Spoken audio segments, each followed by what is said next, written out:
Oh, you guys hanging out with me? Okay, bye-bye. No. I was like, is there something I'm missing? I'm so used to the band leaving the minute I get up here. I was shocked. No, it was you, Barbara. You had them mesmerized. They didn't know what would come next after that. Neither did I at one point. So the lyrics. There's a lyric in Barbara's song that really, what are you laughing at? I haven't even talked yet. Oh, are you telling jokes, Joyce? So the lyrics, there was one lyric in the song that as soon as I heard it, I was like, that's an interesting thing, and that's going to get me in a lot of trouble, really thinking about this. So of course I decided that's what I'm going to talk about today. So there's a lyric and it says, I need a better spin on my life. How many of you need a better spin on your life? How many would like just a different spin on your life?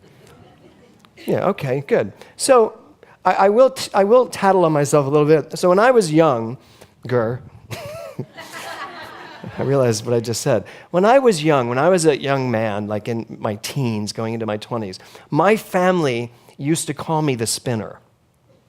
And you can figure out why. Because I really did spin everything to my advantage. And just the other day, we were having a meeting with our son, who is about to turn 18 in a couple of weeks, and I heard myself saying to him, I said, don't you spin on a spinner. And he looked at me and he was like, what?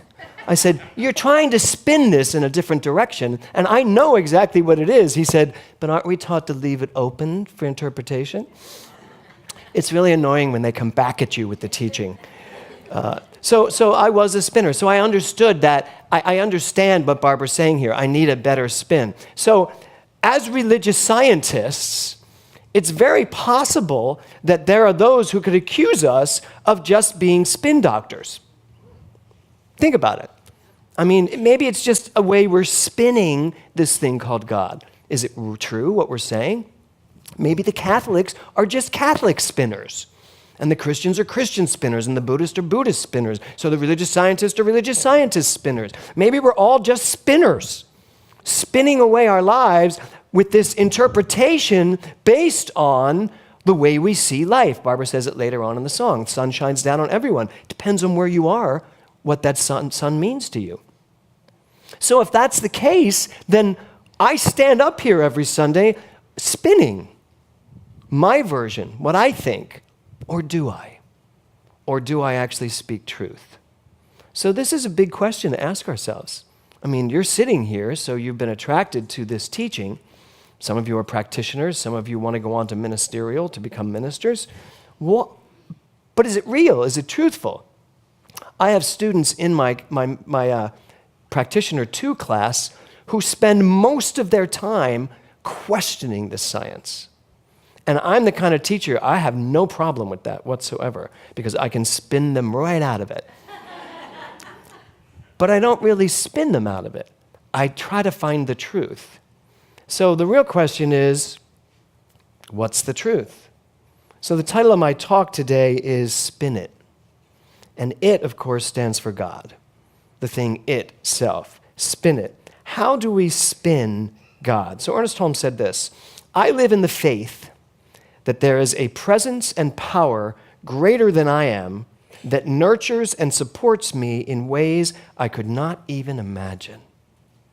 So Ernest Holmes says he lives in the faith, the absolute faith, that there is something bigger than himself. Of course, that's what he said. There's a power for good greater than I am in the universe, and I can use it. So he has faith in that. What is that faith based on? Well, Ernest Holmes has the faith based on all those years of Christianity. All those years of growing up, with all these ministers around him. And from Christian church to Christian church, finally landing in Christian Science and not liking that. And deciding Christian Science had a roof on it that he didn't like. Interesting, his autobiography is called Open at the Top, to leave room for more. So Ernest Holmes basically took all of this Christian's dogma and looked around the world at all the other religions and decided to spin it his way. Here's what I see. Now, the transcendentalists agreed with him too, and some of the great minds, Einstein, some of the great minds agreed with him, but it was still just another spin. So Ernest Holmes says, I live in the faith that there is a presence and power greater than I am that nurtures and supports me in ways I could not even imagine. How does that spin what came before? So he believes that he is actually no longer dealing with a guy in the sky. There's just a power inside of me, greater than I am, and I can use it. So he has spun, he has decided to reinterpret this into this. And now here we are at religious science. Now this, by the way, was in 1927.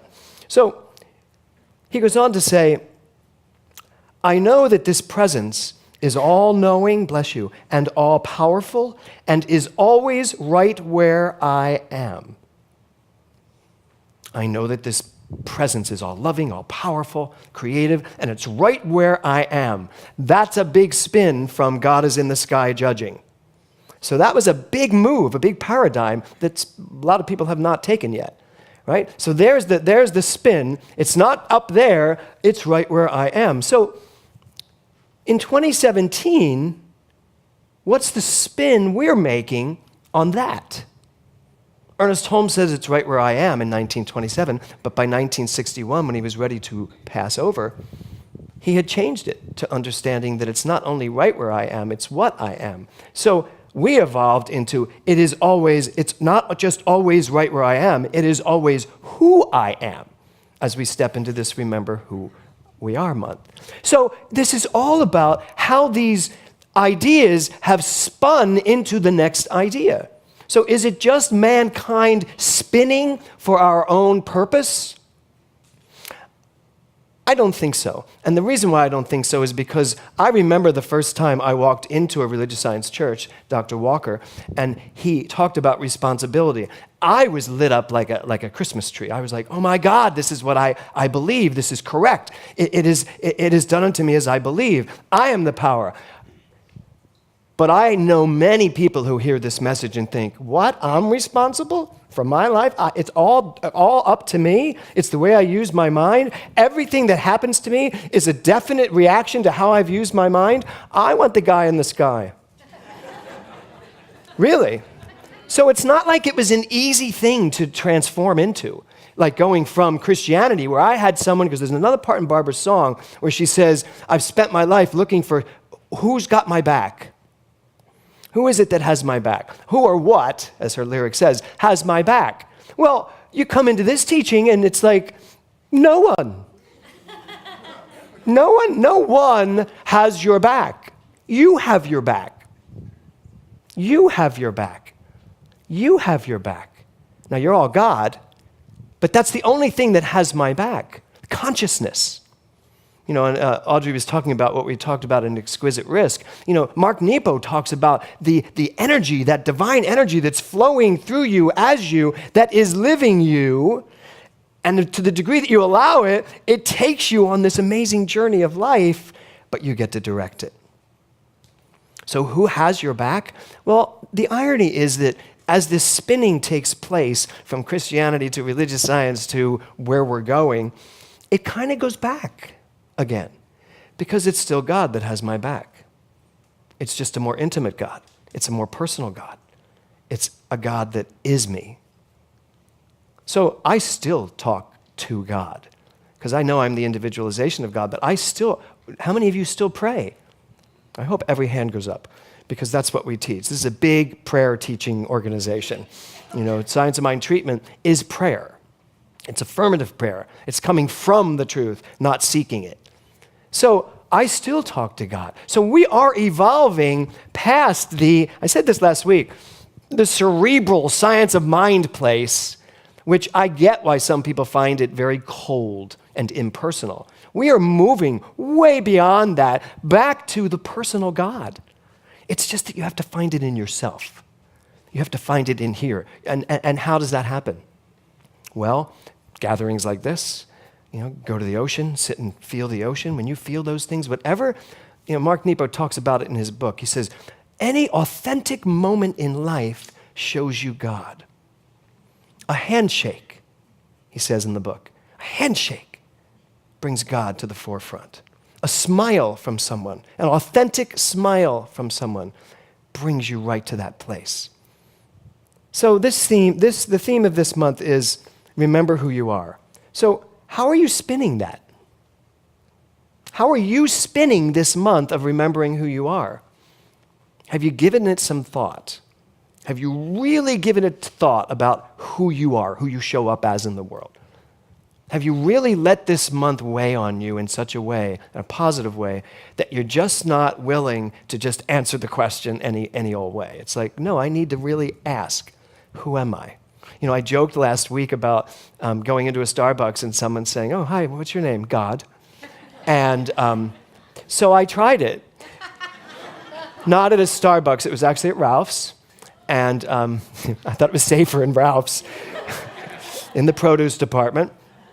And the guy came up to me and he says, you know, I see you here all the time. And I always say hi to you. You say hi to me. I've never asked your name. And when he did it, I was like, damn. I've been wanting to try this out. And so I said, well, and I just took a deep breath and I was like, actually, my name is God. Can I tell you what he said? I mean, you just have to laugh. He goes, oh, me too, but what's your name? And this was right over the organic broccoli, which is what I was purchasing. And so he was like, me too. And I think the great part was he was like right on the same consciousness I was. I said, oh, well, my name is James. He said, so what do you do? I said, I'm a minister. He goes, well, that explains the God thing. And so we had a nice little talk, and that was my experience this week. Because I really felt like after I did that, like, stand-up last week about being in a Starbucks, I really felt I needed to prove it, that I was comfortable enough to do it. I will tell you I was probably 20 shades of pink as I was saying it, because I was a little bit flushed when I said it. And there was a beat, too. It was like that, can I say this? So I did. So how are you spinning who you are? Are you spending time really asking? And when challenges come up, are you willing to remember who you are? Because that's the big one. That's the real big one.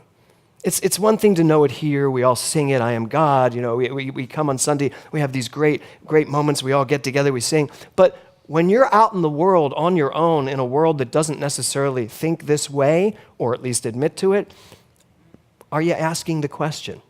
Before you respond, are you asking the question? Who's responding? How am I responding? Or at least are you catching yourself when you respond and go, well, that was not a God moment. Even though it was a God moment, because there's no moment that isn't a God moment. It was just a lower level God moment. So his second quote I want to give you, Ernest Holmes, is this: prepare your mind to receive the best life has to offer. Prepare your mind to receive the best life has to offer. Now, is that just him spinning me into thinking life's going to give me something great? Think about it. You could ask that. Because people, how many of you have had friends ask you that? Things like, you really think the world's great? Like the world's going to give you everything you want? Well, the answer is the world's going to give you everything you're equal to. Not everything you want. And we've never said that. Ernest Holmes never said the world will give you everything you want. The world will give you everything you're equal to. Prepare your mind to receive the best life has to offer if you are willing to prepare your mind in such a way that it's equal to what you are asking for. See, that's the thing. People come into this teaching and they think they hear, you can have anything you want. Are we not the best church on the planet? And so they're like, oh my God, I'm signing up for membership. Every class they teach, I'm going to do it. But things don't change right away. And they go, this doesn't work. I'm going back to Catholicism. At least there, when I was upset, they told me it was a good thing.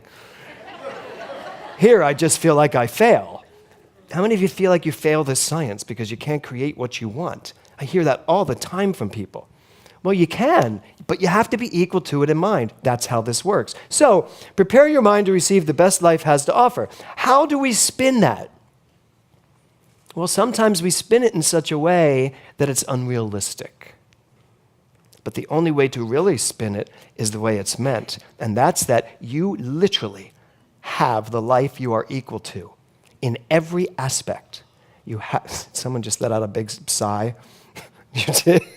I always love when I hear that. You have the life you're equal to. Oh my God. This is what I am equal to?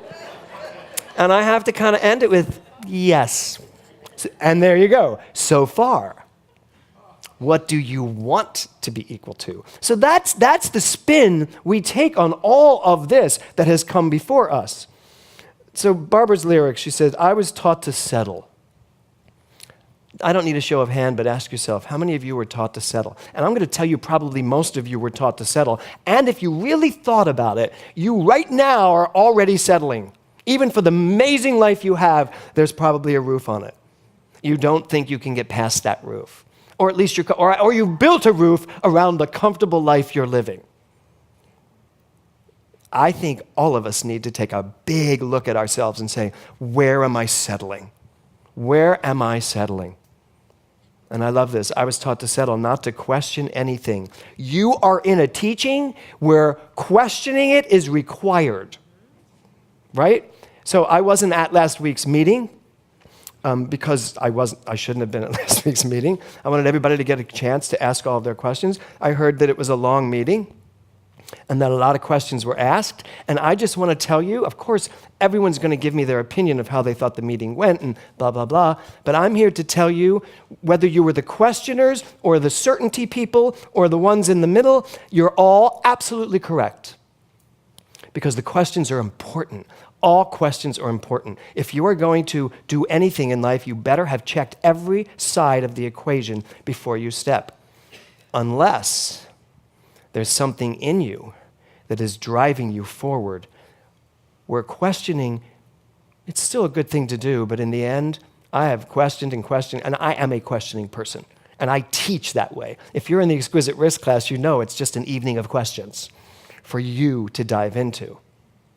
I live my life that way. I think it's imperative. That's what Ernest Holmes was all about. Question, question, question. If you say this, you better know what it means, and you better believe it, because unless you believe it, it's not doing anything for you. So, I love that you wrote that. I was taught to settle and not to question anything. So here's my question. When does the spin become the truth? Because here's the nugget here. When you understand this teaching in a way that you embody it as the truth of your life, that's when everything turns around.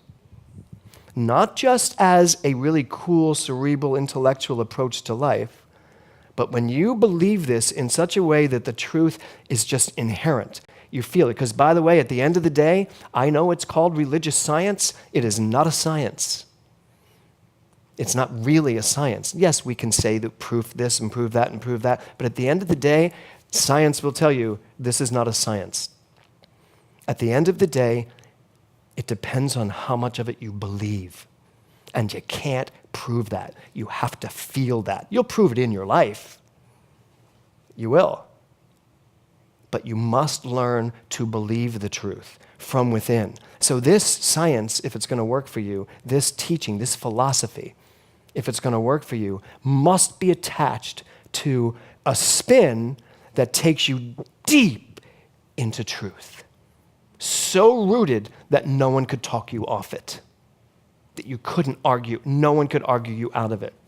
In The Exquisite Risk, he uses a quote from the Upanishads, which is, in truth, who knows God becomes God.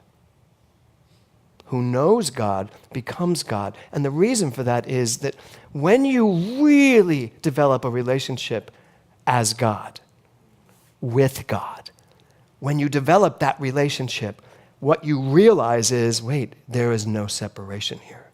It's why I wear this ankh. People ask me all the time, what does your ankh mean? It was given to me 22 years ago by one of my dearest friends when Kevin and I wanted to have children.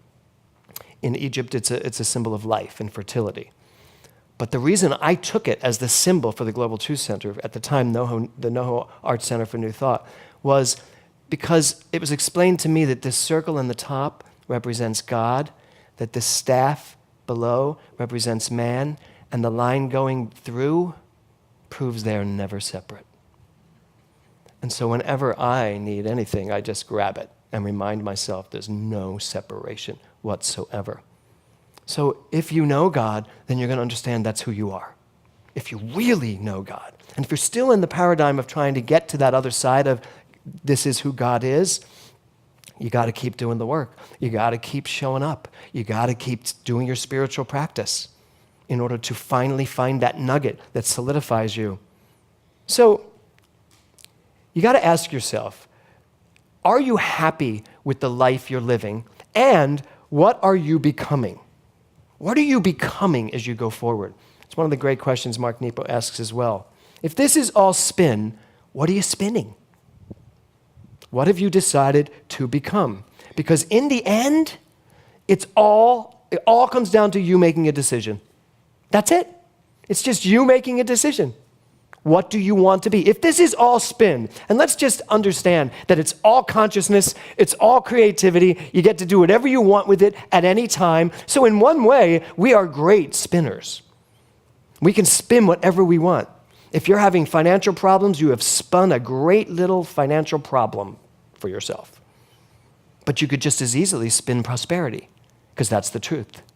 You could just as easily spin creativity. You could just as easily spin success. But the question is, what are you spinning? What is your mind spinning? Then you'll know what you're equal to. And once you know what you're equal to, then you can start deciding, I would rather be equal to this. I bet all of you have something in your life that you would rather be equal to than what's there right now. Just something. I was equal to a better shirt today.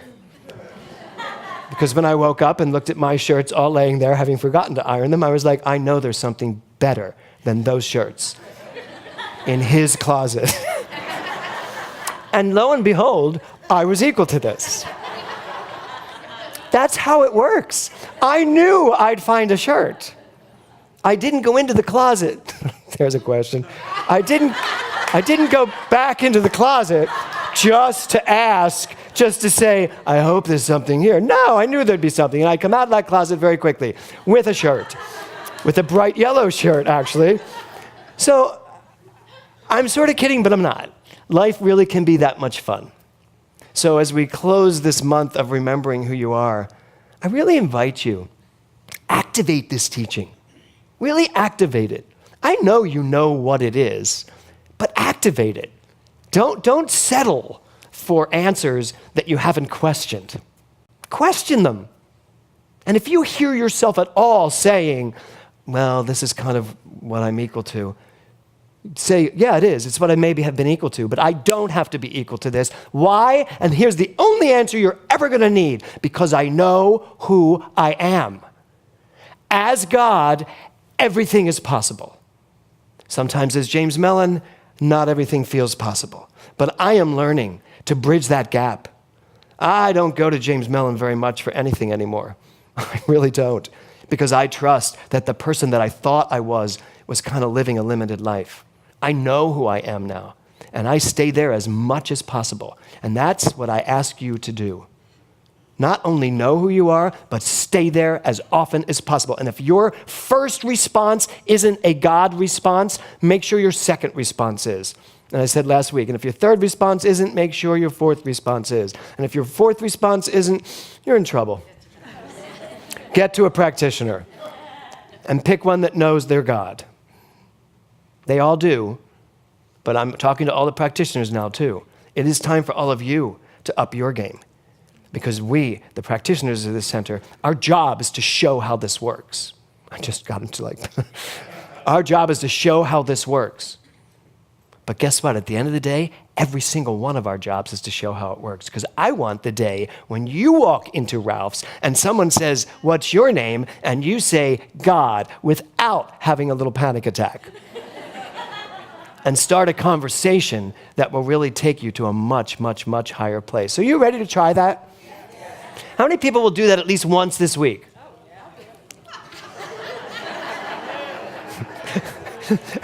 Wait, did you just pull her hand down?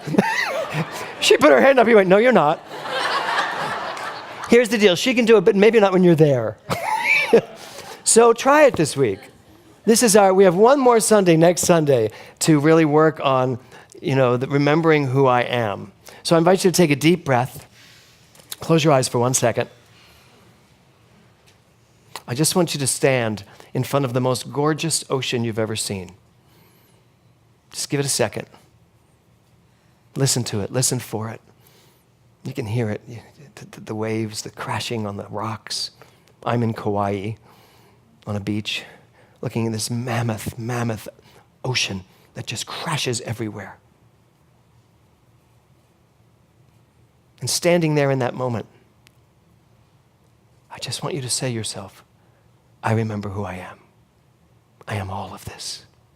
I am absolutely all of this.